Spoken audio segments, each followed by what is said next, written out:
Nigeria is entering a new political storm. Everything looks calm on the surface, but behind the scenes, a big fight is going on. Peter Obi is not moving fast. Everyone wants to know why he has not fully joined the African Democratic Congress, the ADC. People talk. People guess. Some think he is playing games. Some think he is waiting for a perfect moment. But the truth is deeper. Peter Obi is from the southeast. And the ADC agreement says something clear. **** Power must remain in the south for the next 4 years after the election. Respect the zone. ***. This is a major demand. This is the part Obi is not yet ready to sign. Not because he wants to delay anything, but because he knows a simple political truth. If you enter an alliance without understanding the price, you lose before the game even starts. Obi wants fairness. He wants balance. He wants an agreement that does not put him in a cage. And right now, that cage is the clause that keeps power in the south for 4 more years. Even though he is from the south, he wants any deal to be clean, open, and honest. He does not want a hidden deal that will later trap him and trap the millions of Nigerians who believe in him. Because Peter Obi is not just another politician. He is the only figure in the alliance who carries a real national movement behind him. The youths trust him. Many Nigerians from every corner of the country stand with him. People see him as the one who can break the old style of politics. People see him as the main man who can bring a new kind of leadership. And Obi knows this. He knows he carries a responsibility much bigger than any party agreement. He knows that millions of people are watching every single step he takes. He knows he cannot rush into any deal just to make a few politicians happy. But this is where the bigger twist enters. While Obi is thinking carefully, another fire is burning somewhere else. And that fire is inside Atiku'S camp. Because someone stepped in. Someone bold. Someone loud. That person is Nasir El-Rufai. His voice entered the alliance discussions like a sudden shock. His presence alone changed the way the talks were moving. And the moment he stepped in, tension rose immediately. But before that tension fully exploded, something important was already happening inside Obi's mind. He understood that this alliance is not just about joining a party.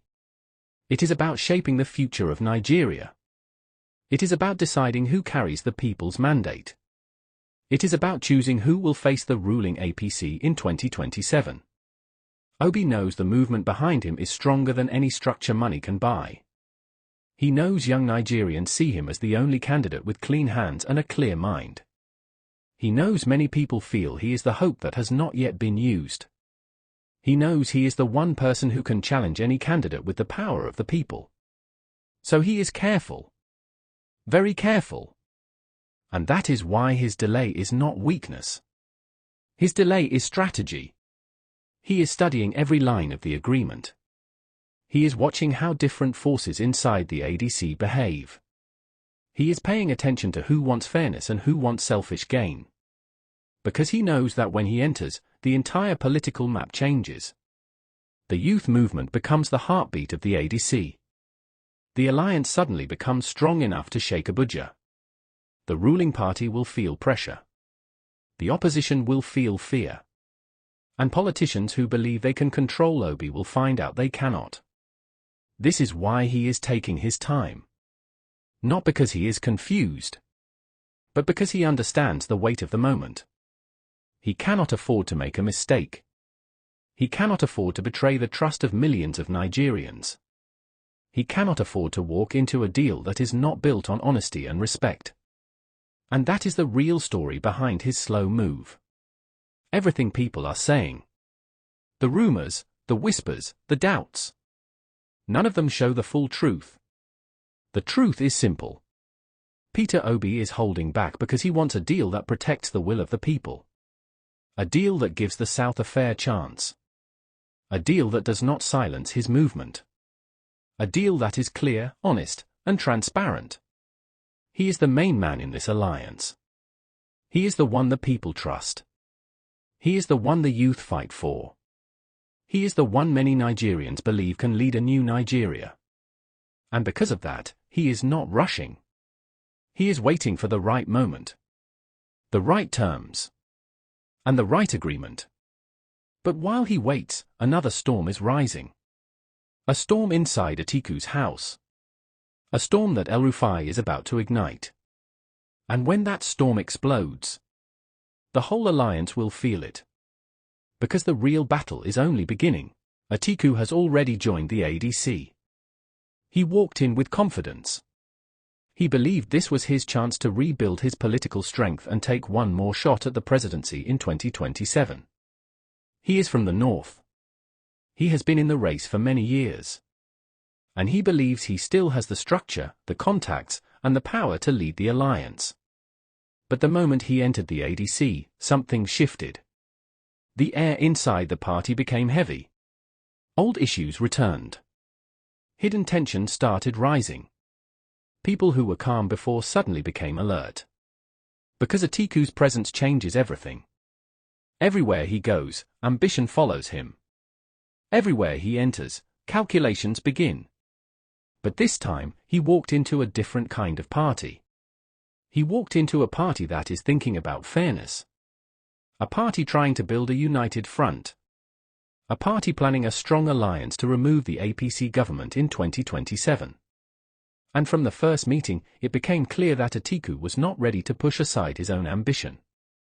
He wanted the ticket. He wanted the leadership. He wanted to be the face of the 2027 battle. But this clashed with something big. The ADC leadership wants power to stay in the south for the next 4 years. That is when the true conflict began. Inside closed-door meetings, quiet arguments started. Small comments turned into sharp statements. People began choosing sides. Some stood with the South. Some stood with Atiku. Some simply watched, waiting for the first big explosion. And the explosion came from one man. Nasir El-Rufai. He walked into the alliance discussions with the energy of someone who had come to shake the table. He did not pretend. He did not hide his thoughts. He spoke in a direct, bold, and fearless way. And his message was simple. Atiku is the problem. He said Atiku was blocking the path of fairness. He said Atiku refused to step back for a southern candidate.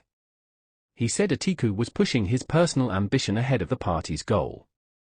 He said the ADC cannot build a new Nigeria if old habits continue. Those words hit the camp like fire. People who had been quiet suddenly became uncomfortable. Some nodded in agreement. Some felt attacked. Some felt exposed. And Atiku'S own supporters knew instantly that the discussion would never be the same again. El-Rufai pulled out the truth many were afraid to say. He brought the hidden conflict to the surface. He forced everyone to face the reality of the situation. Because the truth was simple. Atiku wanted the ticket.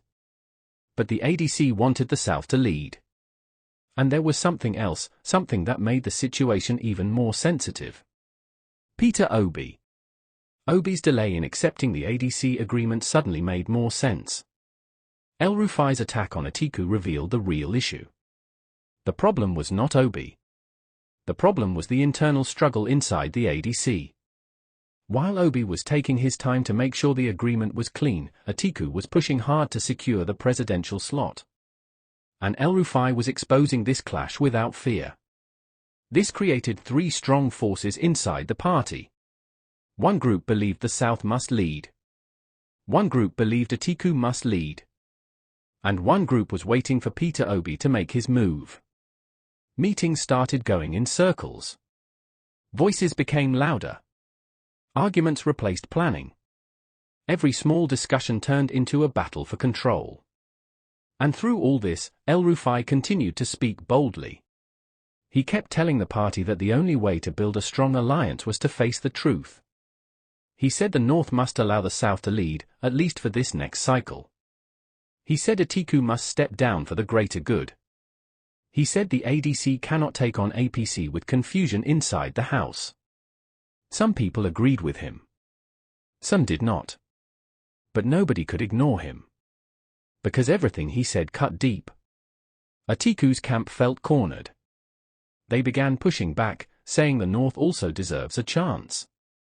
They argued that Atiku had sacrificed many times before. They said he had the national reach needed to win a general election. But El-Rufai fought back with a simple point. The South has been waiting for balance. Respect the agreement. And with that statement, the tension finally exploded.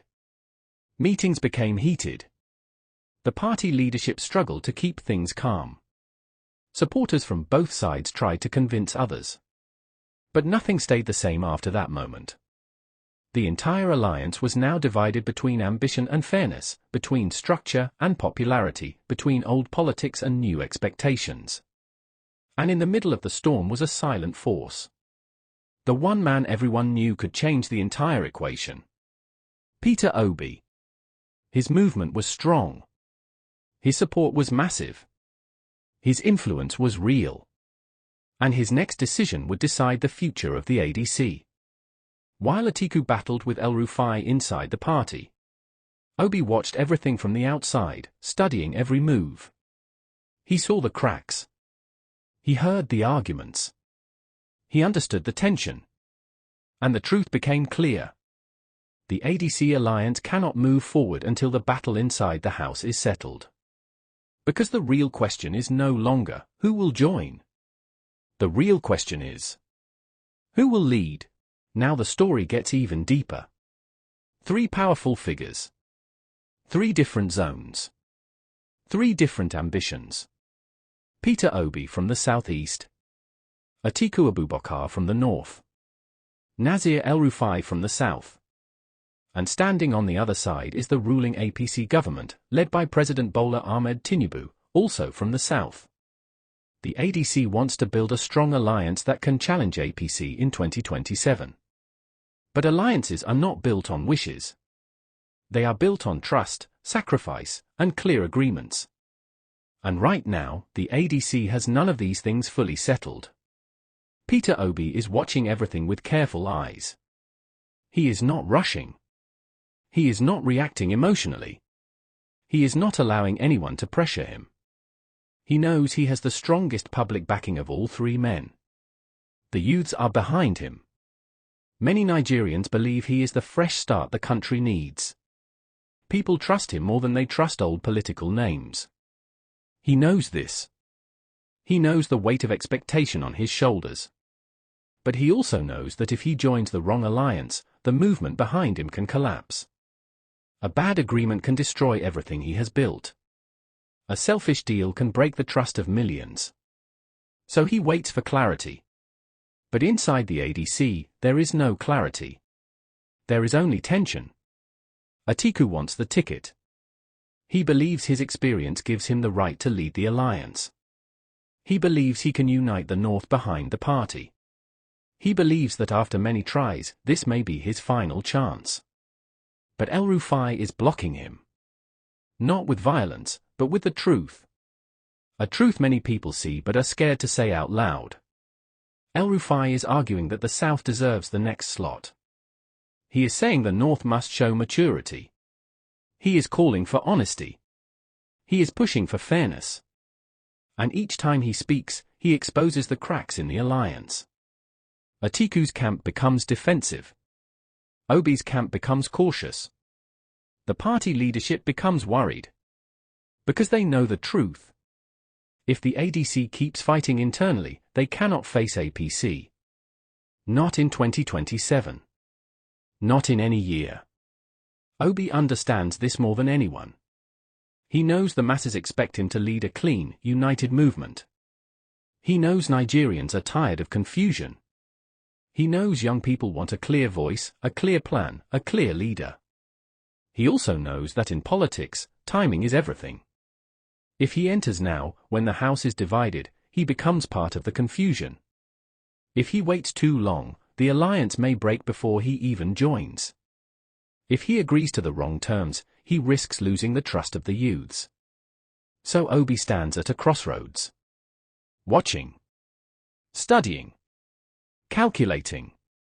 Meanwhile, Atiku continues to push his argument that the North must not be sidelined, that he has sacrificed before, that he has the experience to challenge APC's structures. But El-Rufai fires back. That sacrifice must be shared. That the South needs stability. That the agreement must be followed. That fairness is the only way to create unity. And while these two are fighting for control inside the party, Tinubu watches calmly from the outside. APC is not sleeping. APC is not unaware. APC is not relaxed. They see the confusion. They see the cracks. They see the tension inside the ADC. And they are preparing quietly for 2027. Because APC knows this simple truth. A divided opposition cannot win. This is why the ADC must make a choice. A big choice. A choice that will shape the future of the country. Who will lead the alliance? Atiku, with his old political structure? Or Peter Obi, with the strongest popular support in the country? Or will El-Rufai push for a fresh Southern consensus? These are not small questions. These are questions that will decide Nigeria's next chapter. As the months move closer to 2027, pressure will rise. Meetings will become heavier. Demands will grow louder. And the whole nation will begin to watch the ADC like a movie. The youth will demand a clear candidate. The elders will push their own interests. The regions will defend their own zones. And the alliance will either rise or fall based on one thing: unity. Peter Obi knows this. He knows that if he steps in with the people behind him, the alliance becomes strong instantly. He knows that his presence alone can change the numbers. He knows that millions of Nigerians are ready to follow him into any election. But he also knows something even more important. He cannot lead a broken house. So he waits for the right moment. The right agreement. The right balance. The right promise. Because when he finally steps in, everything will shift. The race will change. The calculations will reset. The country will start talking non-stop. And that is why the tension inside the ADC is not just political. It is historical. The next move will not just decide who gets a ticket. It will decide who carries the hope of millions. It will decide who faces APC in 2027. It will decide the future of Nigeria's political direction. As the alliance struggles to settle its internal fights, one truth becomes clearer every day. The road to 2027 will only favor the side that can stand together. And the whole nation is waiting to see one thing. Will the ADC rise with unity or fall with division? Because whichever way it goes, the outcome will change everything.